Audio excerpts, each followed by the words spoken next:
Lennox for inviting me to speak.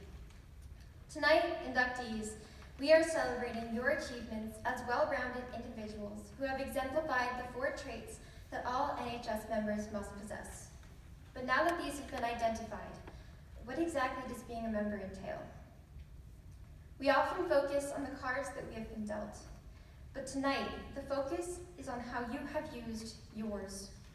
Specifically, the emphasis is placed on how you have found and defined the different suits within your deck: spades, hearts, clubs, and diamonds, symbols that can represent scholarship, character, service, and leadership, respectively. The question is how you will use these suits in the future. Primarily, you are the kings and queens of scholarship. Manifest in the suit of spades within your deck, and have committed yourselves to the mastery of your own education. You are here because you have burned the midnight oil after practice, club meetings, dinner with the team, and drama performances, while still maintaining a commitment to honing and mastering skills in the classroom.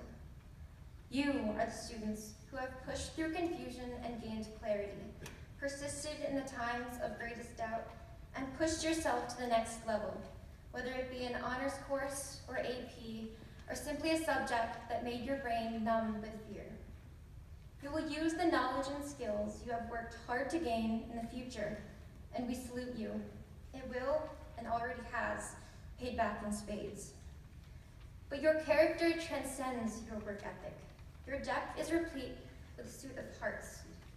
You are here because you have been honest in your endeavors in the classroom and beyond.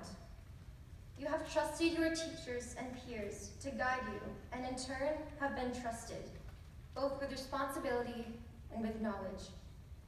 Chief among all these traits, you have shown a capacity for kindness that should carry through the rest of your time here and ever after.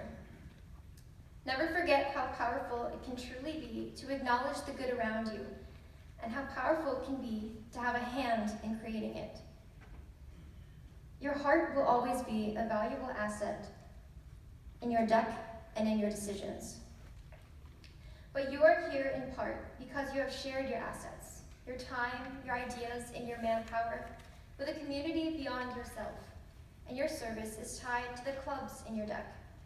The clubs and organizations you have joined through Interact at St. Elizabeth's or Atria, as an Eagle Scout, as a tutor, and everywhere else, will enrich your lives in the future with a sense of duty and a sense of belonging, working with children, your peers, adults, and the elderly. You have viewed service not as an obligation, but as an offering to projects and people in need. And because you have joined these clubs, your hand is better off for it. But finally, you are here because you did not view leadership as a diamond to pursue in vainglory, a shining star or decorative ring, its only purpose nominal. The diamonds in your deck and the leadership roles you have earned represent a far more rewarding treasure. You were not tempted to become an unapproachable leader to followers. Instead, you have earned the respect to guide those around you, treating your peers as teammates. You asked questions to benefit the whole class and stepped up to the plate to help your peers understand. You took a step forward when everyone else hung back and extended your hand across the bridge. You stood up against gun violence, and you stood up for those who have been bullied or marginalized. You gave credit where credit was due. You learned from others and used their input, their skills, and their ideas to collaborate and better a community, however big or small. These skills are priceless. Treasure them like diamonds, for they are just as valuable, but never flaunt a position of power. You will use your credibility and fearlessness in the future as you move forward as an NHS member. These are the cards you have been dealt. Your spades of scholarship, your heart and character, your clubs and service, your diamonds and leadership. Your deck will inevitably shuffle, but don't ever forget these fundamental suits during your tenure as a member or in the larger game of life. Use your cards wisely, but never take life too seriously. For tonight, you have already won. Now I'd like to welcome to the stage Zoe Pellegrino for a welcome of our guest speaker, Mrs. O'Neill.